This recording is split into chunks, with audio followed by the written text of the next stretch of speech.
Vous savez, des rochers comme ceux-ci sont connus pour leur dureté, pour être forts. Mais même les rochers ne font pas le poids devant l'incessant martèlement des vagues. Ils finissent par s'user, par s'effriter et par s'effondrer. C'est en bien des manières une sorte de parallèle à la vie. Lorsque vous êtes sans cesse battu par les vagues de la peur, de la dépression, de la crainte, de l'anxiété, de la honte, ou quoi que ce soit d'autre, vous finissez par être épuisé. Jésus a dit un jour que nous ne devrions jamais cesser de prier et ne jamais abandonner. Il met en contraste la prière et le découragement. En effet, vous êtes toujours en train de vivre soit l'un, soit l'autre. Si vous priez, cela signifie que vous ne baissez pas les bras. Si par contre vous avez abandonné, alors vous ne priez plus. Comment faire pour traverser la vie ? Vous ne pouvez vous en sortir qu'au moment de la prière, mais comment prier ? Eh bien, Jésus nous a donné un modèle, un schéma à suivre. Il s'agit de la prière du Seigneur. Il me paraît intéressant que les disciples aient vu Jésus faire de très nombreux miracles sans jamais lui demander « Enseigne-nous à faire des miracles ». Les disciples ont vu Jésus prononcer de grandes prédications et ils ont entendu de grands sermons, mais ils ne lui ont jamais demandé « Enseigne-nous à prêcher ». Ils l'ont par contre vu prier et lui ont demandé de leur apprendre à prier. Ils savaient en effet que la prière était la force présente derrière tout ce que Jésus faisait. Dans cette session de la campagne 40 jours de prière, nous allons étudier ce modèle suprême de la prière que Jésus nous a donné.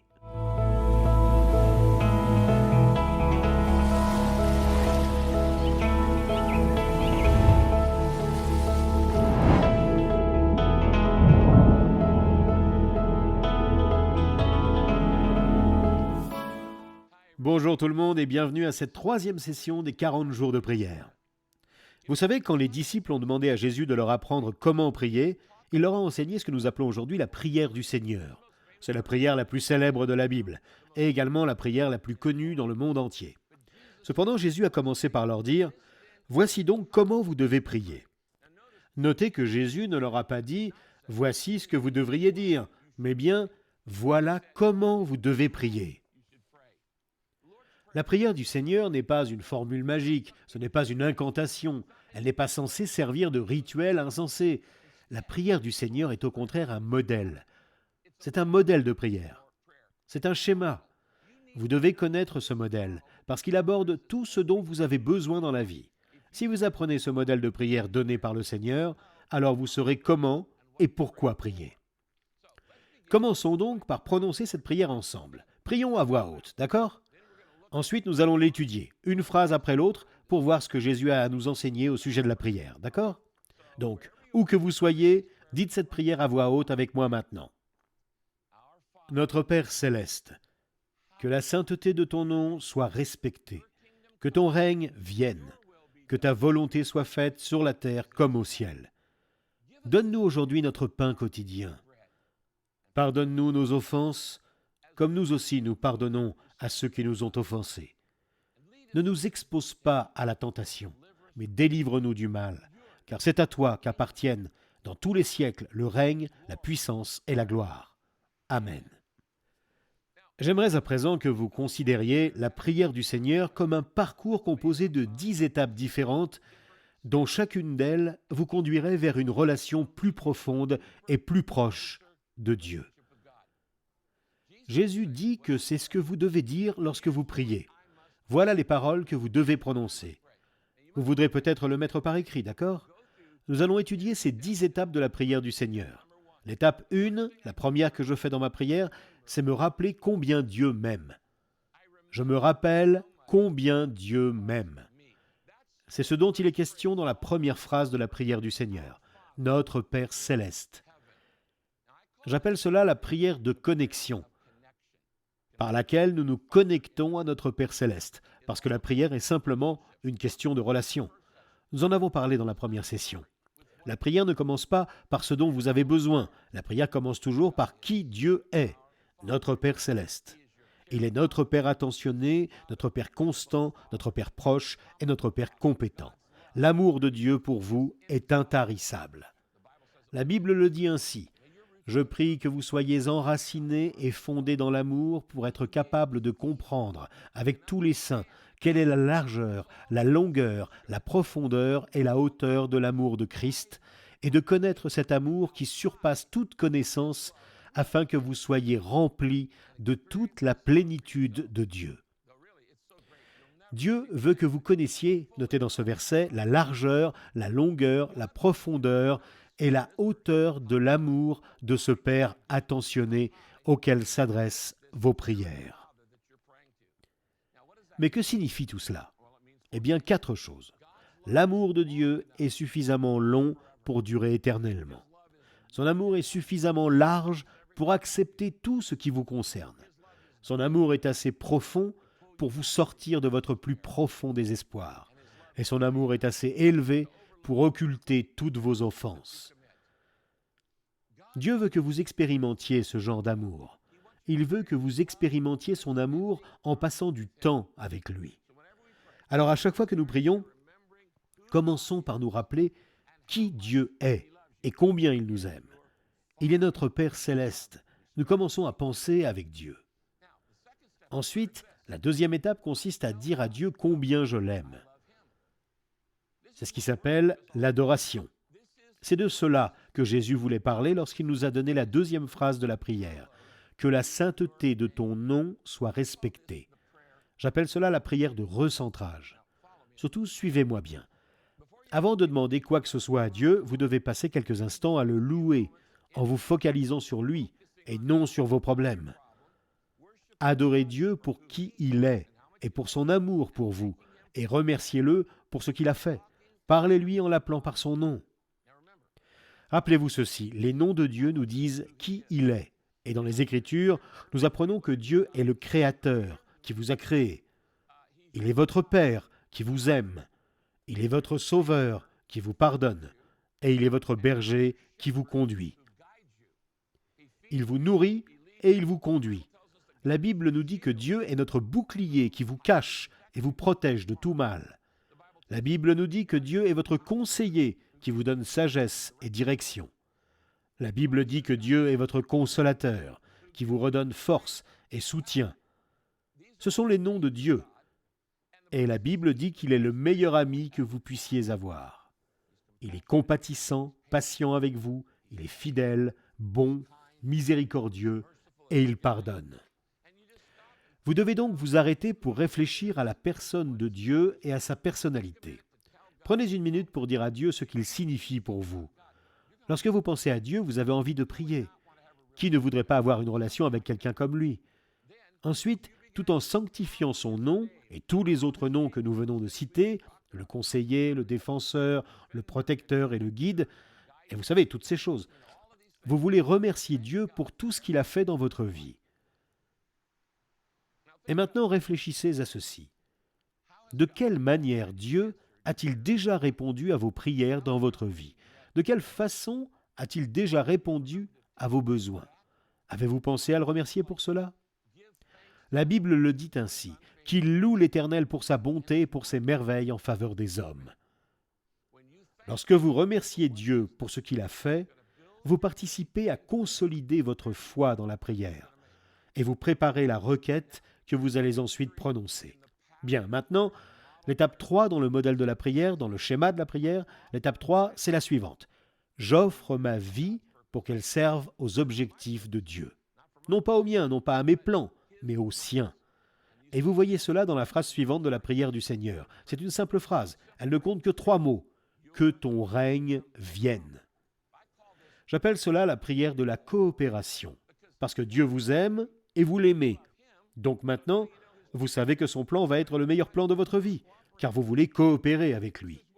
Quand vous dites « que ton règne vienne », vous dites en réalité « Seigneur, fais-le dans ma vie ».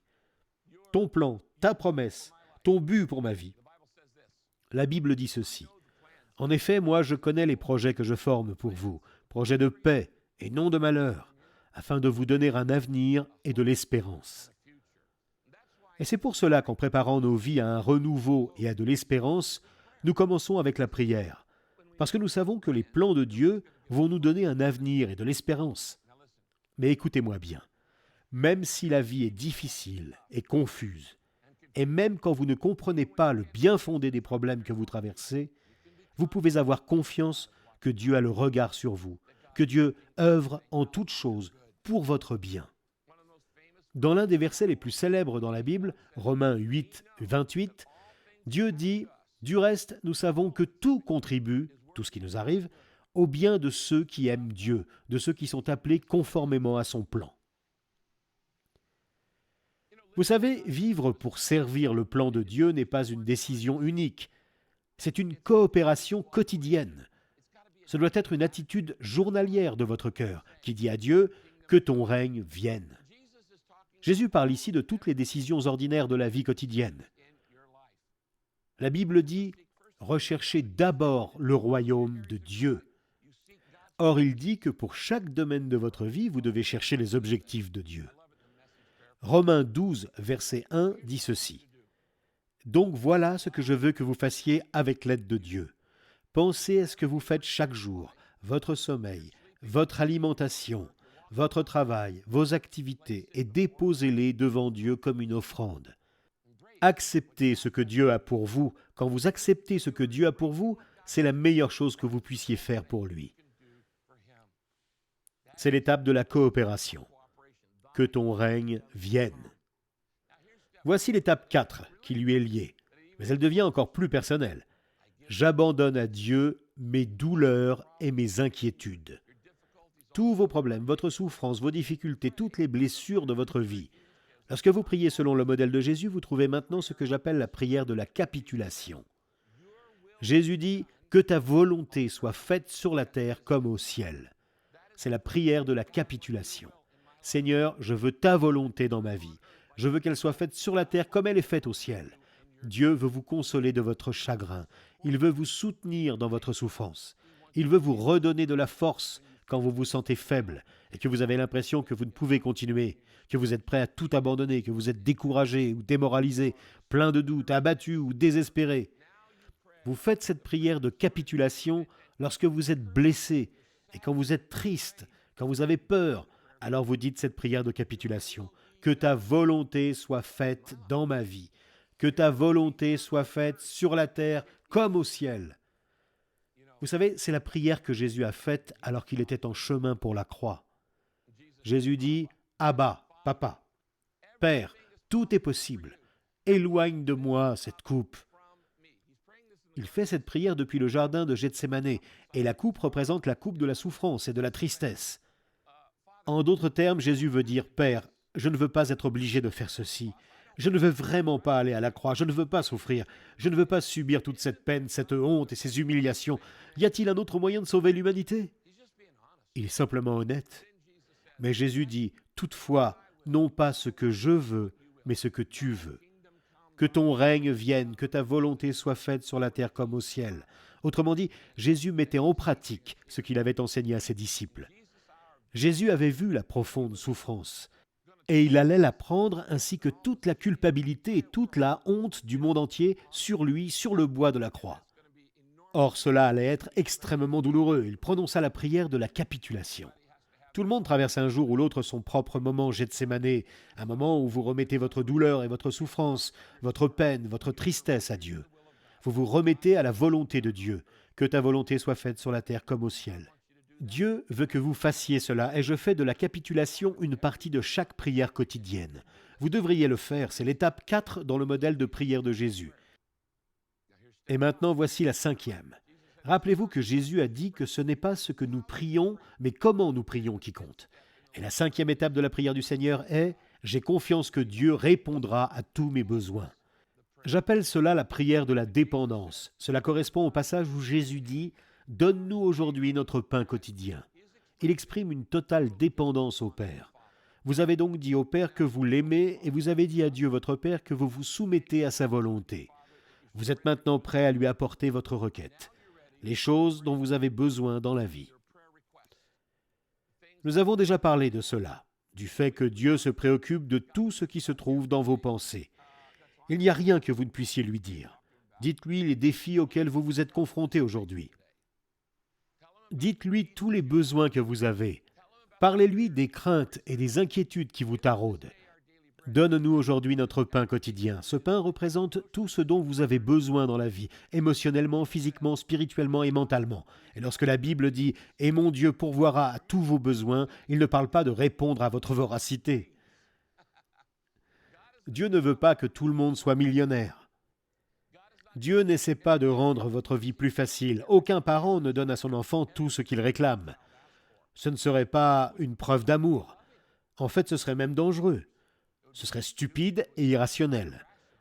Aucun parent aimant son enfant ne lui donnerait tout ce qu'il réclame.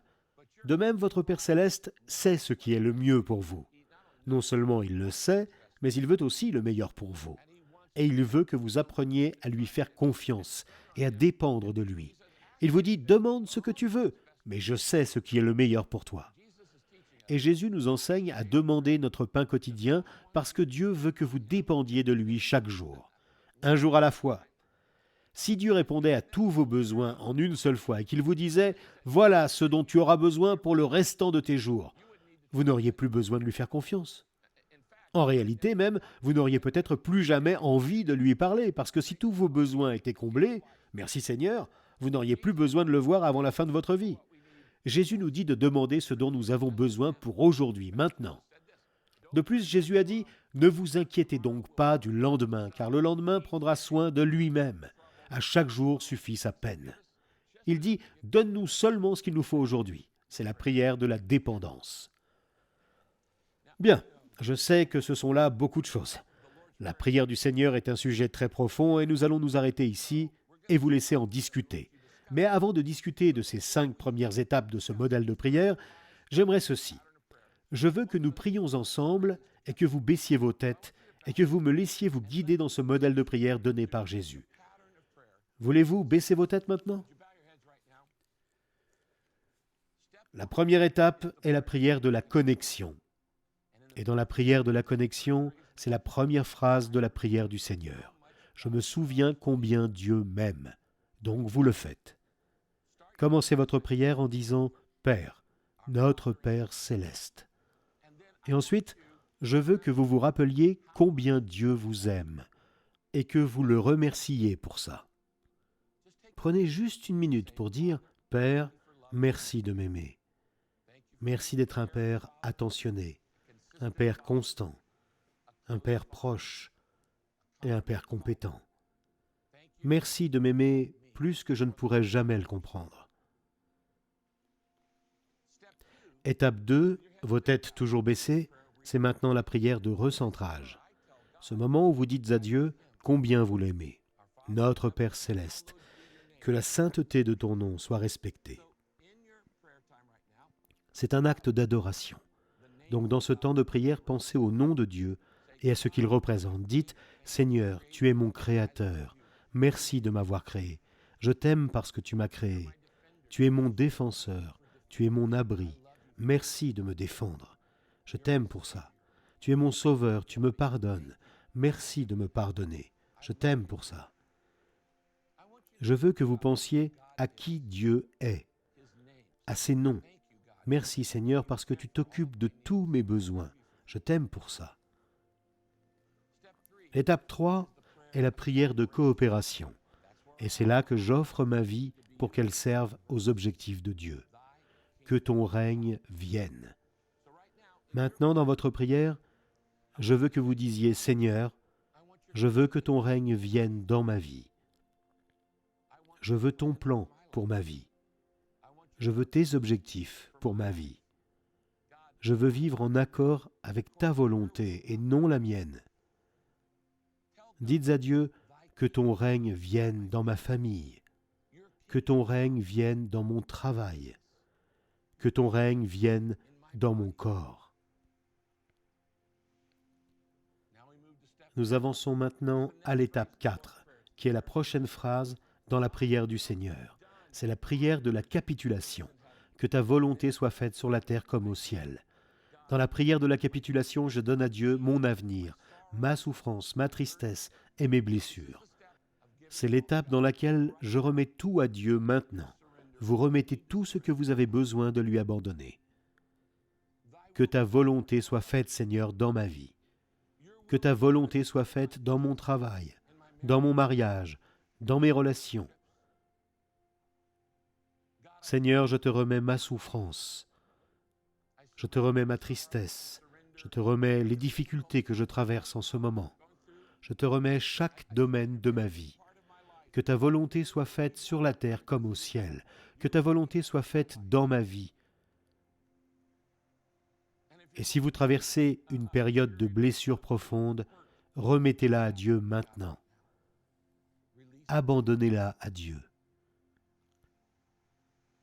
Remettez-lui ce que vous avez besoin de lui abandonner. Et maintenant, l'étape 5, c'est la prière de dépendance, à travers laquelle je décide de croire que Dieu répondra à tous mes besoins. Vos têtes toujours baissées, je ne sais pas quels sont vos besoins, mais vous le savez. Dites-les à Dieu et dites, Seigneur, je dépends de toi pour subvenir à mes besoins. Est-ce un besoin physique, est-ce un besoin spirituel, est-ce un besoin émotionnel, quoi que ce soit dont vous ayez besoin.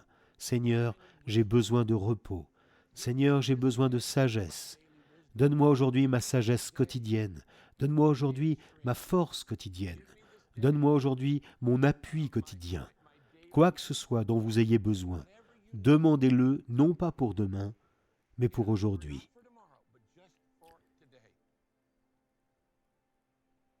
Maintenant, Père, tu as entendu ces requêtes qui ont été faites. Et nous faisons ceci en accord avec ton plan, ton modèle, Jésus. Et puisque cette prière est le modèle, nous savons que cette prière est ta volonté. Alors nous te remercions en avance pour les réponses aux choses pour lesquelles nous avons prié. Et nous prions ceci au nom de Jésus. Amen. Que Dieu vous bénisse tous. J'espère que vous apprécierez ce temps de discussion pendant lequel vous reviendrez sur ces 5 premières étapes de la prière du Seigneur. Nous reviendrons pour la prochaine session et verrons ensemble les 5 dernières étapes.